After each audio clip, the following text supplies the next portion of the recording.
In the glittering world of Manhattan's elite, Brian Belmont stood before his mirror, adjusting his Italian silk tie. The morning sun streamed through his penthouse windows, casting golden rays across the polished marble floors. "Today's the day," he whispered to his reflection, a mix of excitement and unexpected anxiety in his voice. As the heir to the prestigious Belmont hotel chain, Brian had everything society deemed important. His name graced the covers of business magazines. His engagement to influencer Elizabeth Adams dominated social media. Yet something felt oddly hollow in his chest, a sensation he couldn't quite name. His phone buzzed on the mahogany dresser, Elizabeth's face lighting up the screen. "Brian, darling, where are you?" Her voice carried that familiar edge of impatience. "The wedding planner is having a meltdown, and page 6 is already camping outside the venue." He took a deep breath, trying to steady his racing heart. "I'm on my way, Elizabeth. Just finishing up some last-minute details." "Well, hurry. This is our moment, Brian. The whole world is watching. The whole world is watching." Those words echoed in his mind as he ended the call. Somehow, they felt more like a weight than a blessing. Outside, his chauffeur held the door to the sleek black Mercedes. The streets of New York buzzed with their usual morning energy, but Brian barely noticed. His mind wandered to the elaborate wedding venue, where hundreds of society's elite would gather. The press had dubbed it the wedding of the year, a union of old money and new influence. As the car navigated through traffic, Brian's phone kept lighting up with messages. Elizabeth's increasingly frantic texts about flower arrangements and photographer positions. His father's reminder about the importance of the Belmont name and legacy. His mother's concerned message about his unusual quietness lately. The Mercedes turned onto a quieter street, taking a shortcut through a less populated area. Brian loosened his tie slightly, feeling unexpectedly suffocated. Why did everything feel so orchestrated? His thoughts drifted to the moment he proposed to Elizabeth, in front of cameras and carefully positioned reporters. Even that had been planned to perfection, scheduled for optimal social media impact. The car approached a sharp curve, and Brian noticed his driver checking his phone. "James, watch out," he called out, but the warning came too late. The world seemed to slow down as the Mercedes swerved sharply. Brian felt weightless for a moment. Then came the devastating impact. Metal screamed against metal, glass shattered like diamond rain. His last conscious thought wasn't of Elizabeth, or the waiting guests, or his family's legacy. Instead, he wondered why he'd never questioned if this was the life he truly wanted. The world faded to black as sirens wailed in the distance. Emergency responders found him unconscious, still clutching his phone. Breaking news alerts flashed across the city. Belmont heir in critical condition on wedding day. At the wedding venue, Elizabeth posed perfectly for the cameras, tears carefully balanced not to ruin her makeup. "I just pray he'll be okay," she told the reporters, her social media already updating with the drama. But in the sterile corridors of Mount Sinai Hospital, none of that mattered. Brian Belmont, stripped of his designer suit and social status, fought for his life. The doctors worked tirelessly, their faces grim with concentration. "We need to induce a coma," the chief surgeon announced. "It's his best chance." And so began Brian's journey into darkness, far from the glittering world he knew. Little did he know, this accident would lead him to something far more precious than all his wealth. A connection that would redefine everything he thought he knew about love and worth. Sometimes, life's greatest gifts come disguised as its cruelest twists of fate. And in the quiet of that hospital room, destiny was already setting its plan in motion. A plan that would bring an unexpected guardian angel into his life. One who would teach him the true meaning of love, far from the flashbulbs and facades. But first, he had to survive the night. And somewhere in the hospital, a young cleaning lady named Lucy was just beginning her evening shift. Neither knew their paths were about to cross in the most extraordinary way. Sometimes, the greatest love stories begin in the darkest moments. And this was just the beginning. As consciousness slipped away, Brian's world became a kaleidoscope of fading memories. Fragments of his carefully constructed life swirled around him like autumn leaves in the wind. The hospital staff moved with practiced efficiency, their voices echoing distantly in his fading awareness. Blood pressure dropping, a nurse called out, her voice tight with professional concern. Multiple fractures, possible internal bleeding. Another voice added to the urgent symphony. In the waiting room, Elizabeth paced in her designer wedding dress. Phone pressed to her ear. "No, we need to issue a statement immediately," she insisted to her publicist. "Frame it as a tragic love story. The bride waiting faithfully by her fallen groom." But her eyes kept darting to her social media notifications, counting the rising engagement numbers. Meanwhile, the wedding venue descended into elegant chaos. Hundreds of guests in their finest attire, murmuring about the dramatic turn of events. Reporters clustered outside like hungry wolves, desperate for any morsel of information. Back in the emergency room, time seemed to move differently. The rhythm of medical machines replaced the wedding march that should have played. Doctors worked tirelessly, their faces masked and focused. "He's stabilizing," the chief surgeon finally announced after hours of intensive care. "But the next 24 hours will be critical." They transferred Brian to the intensive care unit, room 742, a sterile sanctuary high above the city streets where he once walked so confidently. The machines beeped steadily, marking time in this new reality. Outside his room, nurses whispered about the tragedy of it all. "Did you see the news?" one asked. "He was supposed to get married today." "To that Instagram influencer, right?" Another replied, shaking her head. As night fell over New York City, the hospital settled into its quieter rhythms. The drama of Brian's arrival faded into the routine of critical care. Elizabeth had left hours ago, citing the need to manage the media situation. But she made sure to post a perfectly filtered photo first. Her holding Brian's hand, her expression a masterpiece of controlled grief. The caption read, "Love conquers all.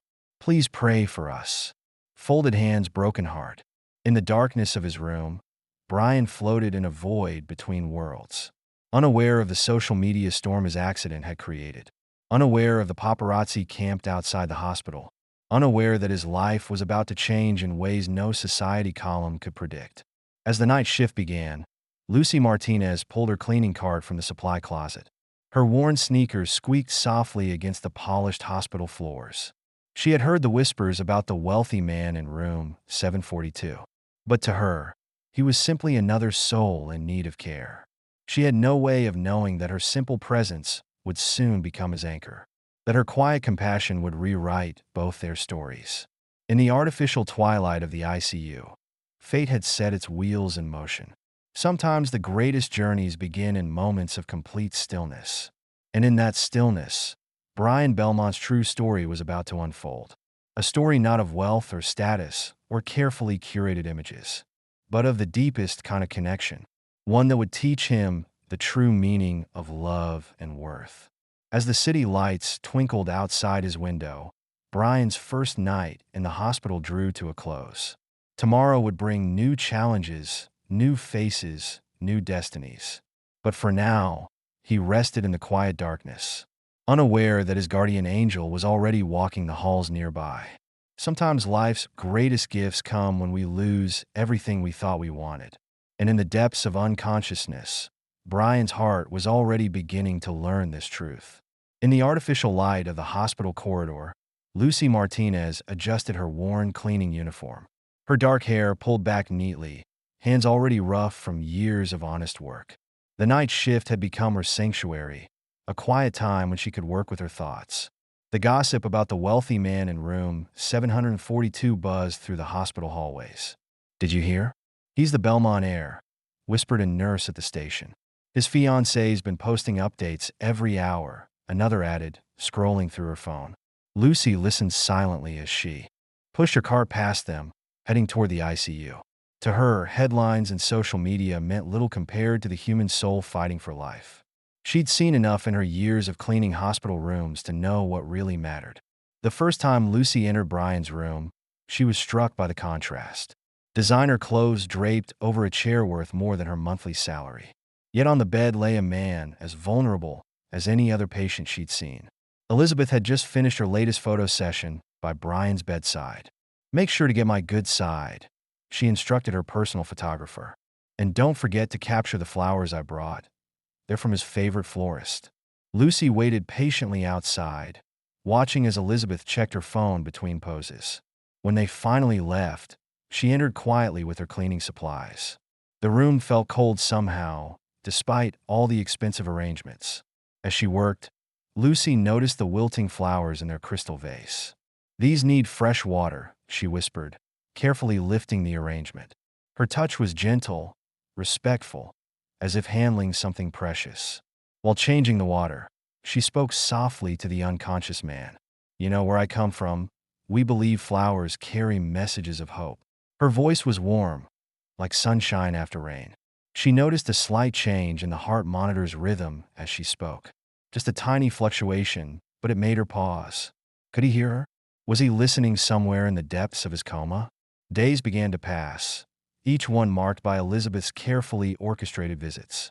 The socialite would arrive during peak visiting hours, camera crew in tow.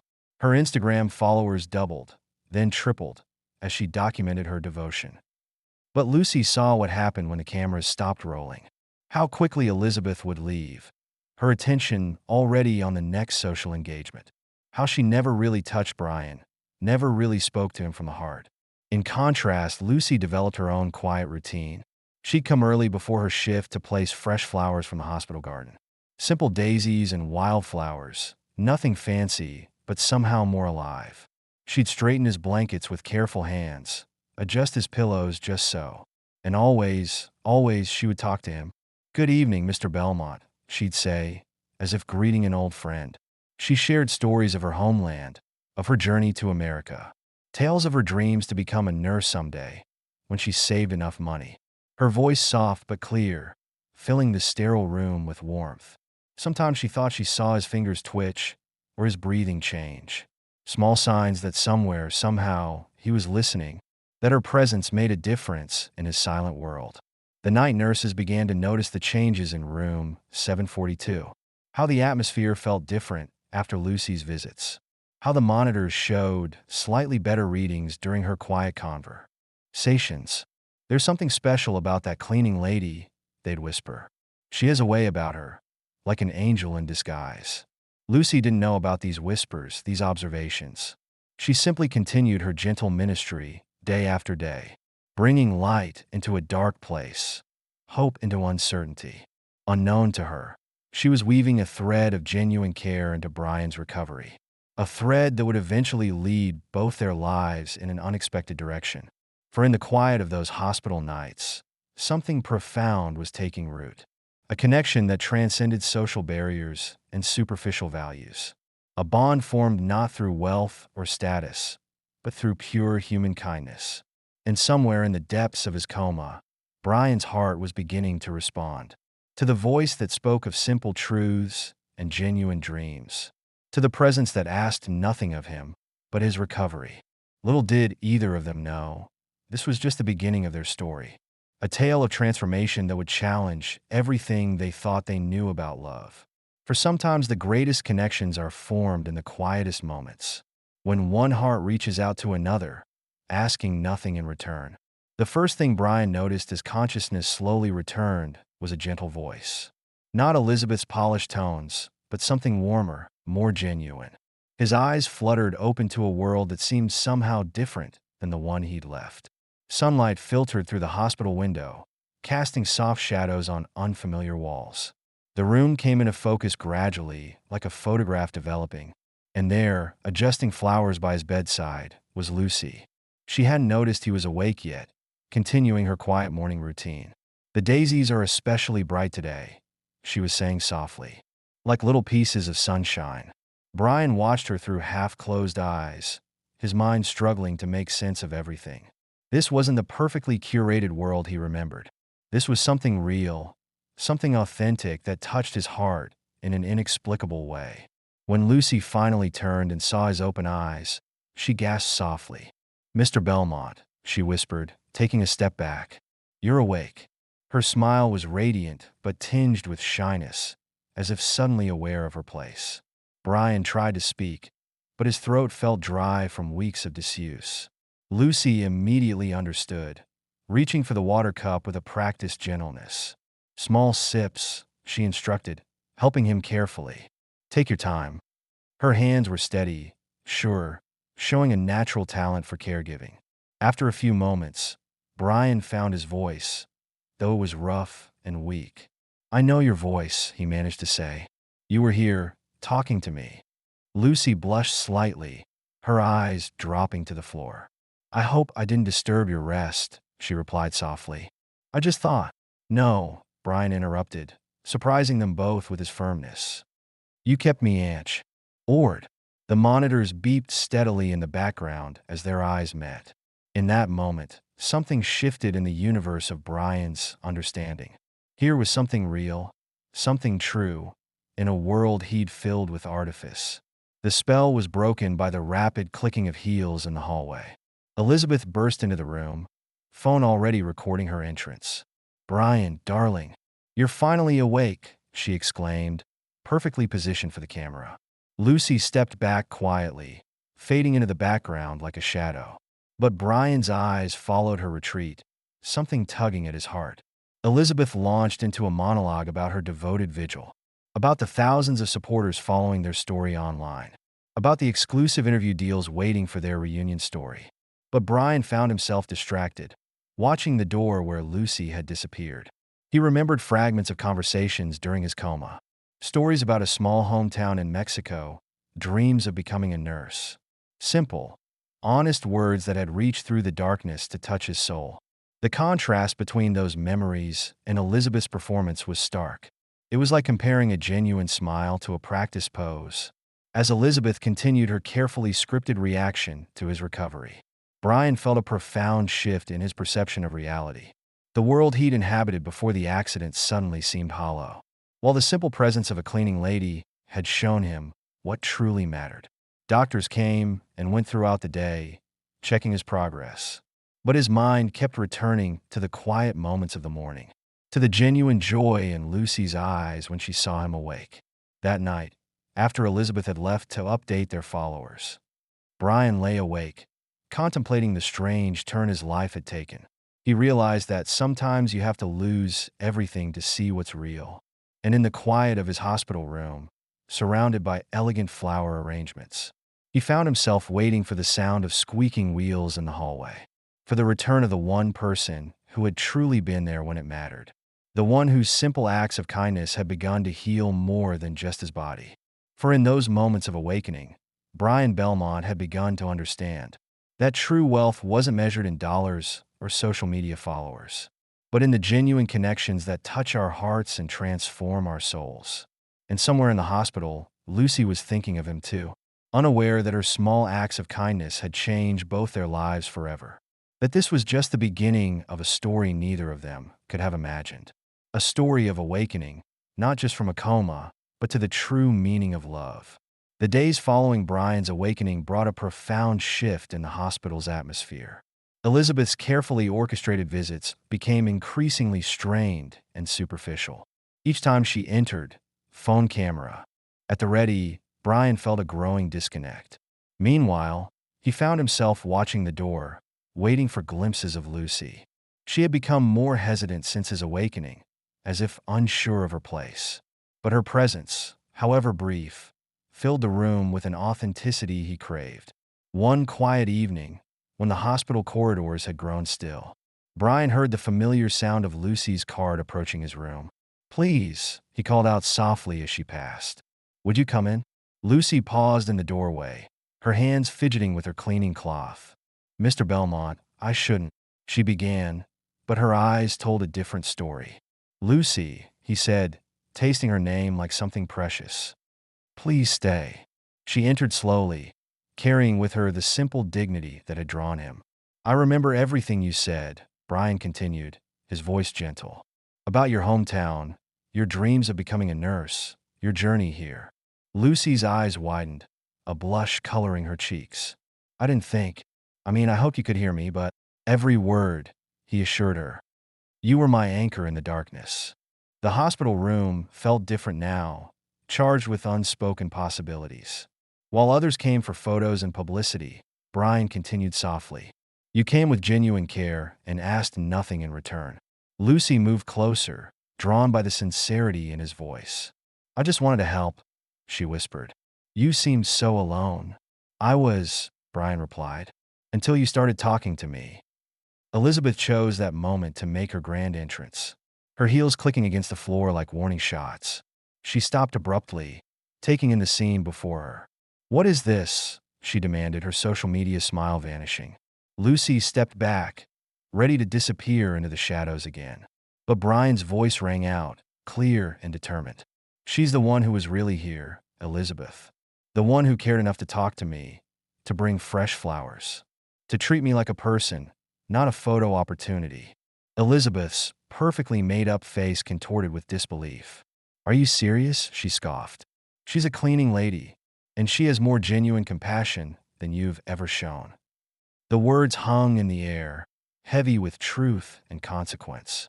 Elizabeth's mask cracked completely, revealing the coldness beneath. "You've clearly suffered brain damage," she snapped, reaching for her phone. "I've spent weeks managing your public image, and this is how you repay me?"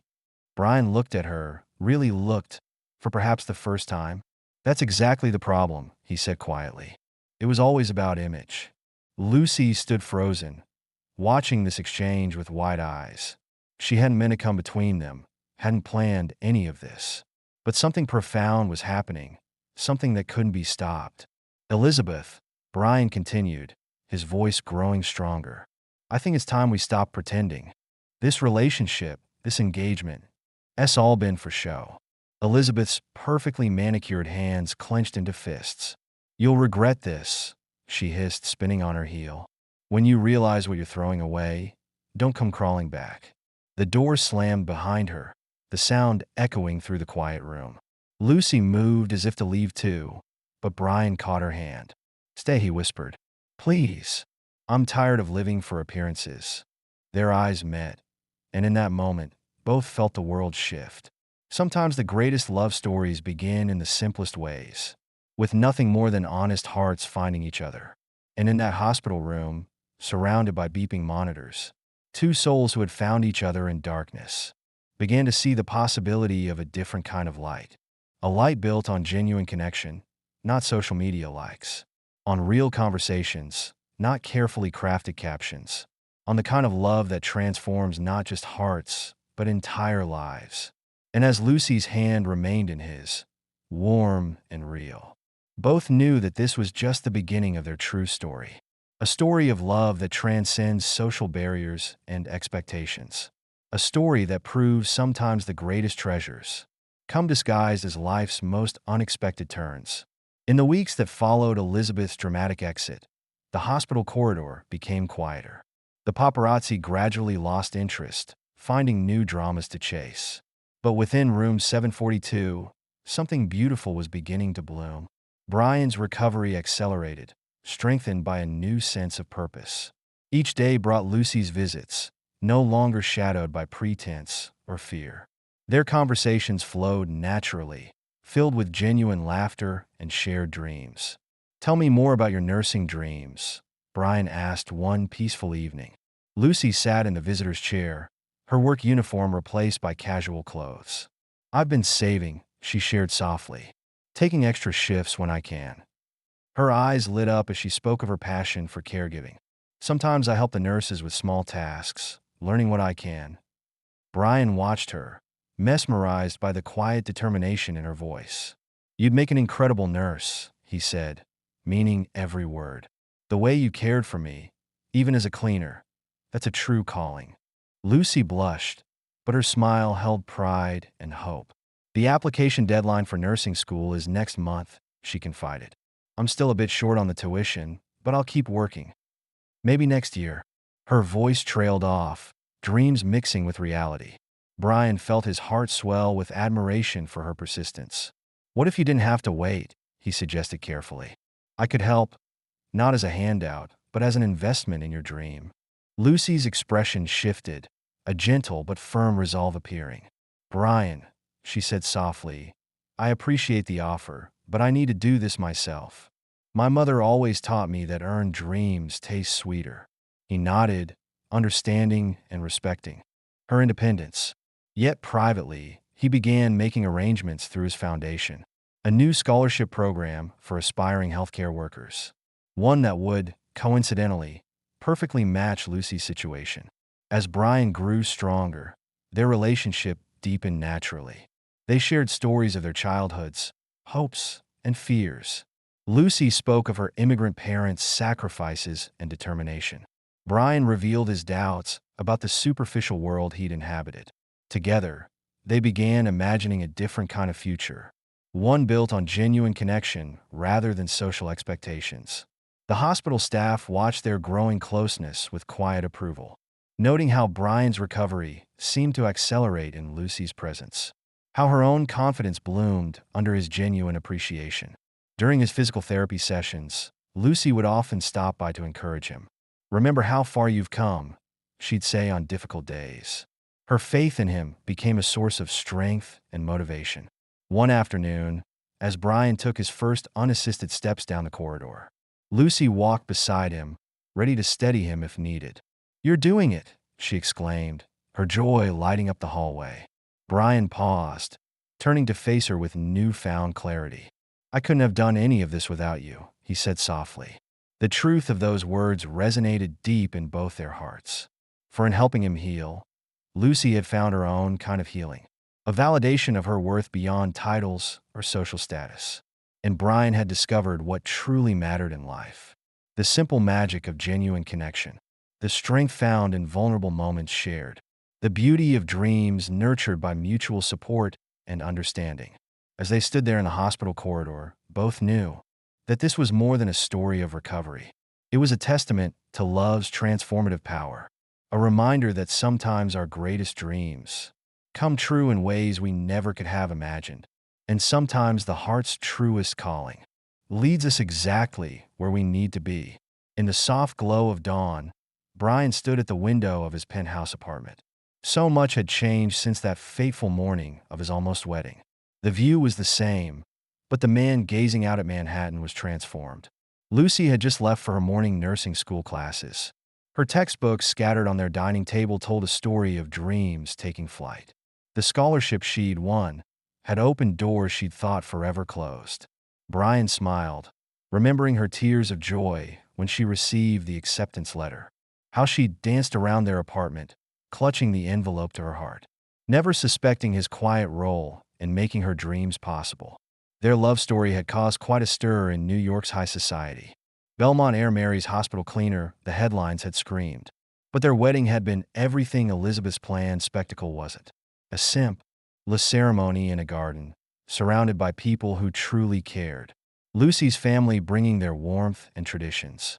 Brian's parents, surprisingly supportive, seeing their son truly happy at last. The Belmont hotel chain had undergone its own transformation. Brian had redirected its focus toward community impact and social responsibility, creating training programs for underprivileged youth, establishing scholarships for aspiring healthcare workers, building something meaningful from his brush with mortality. Each change inspired by Lucy's example of genuine service. Their home became a haven of authenticity in a city of facades. Photos on the walls told their story, not carefully staged portraits, but real moments. Lucy in her graduation gown, beaming with pride. Brian volunteering at the hospital where they first met. Their quiet evenings together, building a life on love's simple truths. Some nights, they would sit on their balcony, watching the city lights. Lucy would share stories from her nursing rounds, the lives she touched, the hope she brought to others. Brian would listen, his heart full of pride and gratitude for the woman who had taught him life's most precious lesson: that true wealth lies not in bank accounts or social status, but in the genuine connections we forge with others. Their love had rippled outward, touching countless lives. Through the foundation they started together, supporting healthcare education for deserving students. Through the changes in how the Belmont hotels operated, prioritizing people over profits, compassion over competition. Lucy's influence had transformed not just Brian's heart, but an entire corporate culture, one small change at a time. And in quiet moments, when they held each other close, both marveled at how fate had brought them together. Through a tragic accident that became a blessing, through darkness that led to the brightest light. Their story became a reminder to all who knew them that love doesn't care about social boundaries or status, that the greatest gifts often come in unexpected packages, that one person's compassion can change countless lives, and that sometimes life's most beautiful chapters begin in its most challenging moments. For Brian and Lucy had discovered together that true love isn't about perfect photos or social media posts. It's about the quiet moments of genuine connection, the shared dreams and gentle support, the courage to be real in a world of pretense. And as they built their life together, they proved that fairy tales do come true, not in grand castles or glittering ballrooms, but in hospital corridors and quiet gardens, where genuine hearts find each other, and love transforms everything it touches. For in the end, their story wasn't just about them. It was about the power of authentic love, to heal, to transform, to inspire. A reminder that in life's unexpected turns, we often find our truest stunning and our greatest happiness. This was their legacy, their gift to the world. A love story that proved sometimes the greatest treasures come disguised as life's greatest challenges. And that true love changes everything. The end.